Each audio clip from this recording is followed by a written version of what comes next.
The Results tab will now automatically show all of your results and also analyze your data. Select all the wells and click Analyze.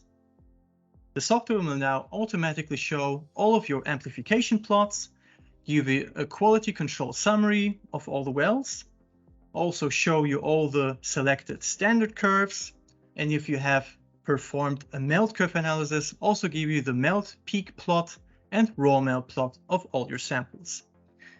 Click on the table to get all the CQ values of all your selected wells.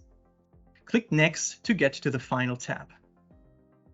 The Export tab now gives you the chance to export all of your data. Select the file name and select the content that you would like to export. You can now choose a file type from the drop-down menu between Excel, text, or CSV files. Choose the location where you would like to export your data, and finally click on Export. We hope that you liked our short presentation about the qFYR software, and we also hope to see you soon in one of our next videos. Take care.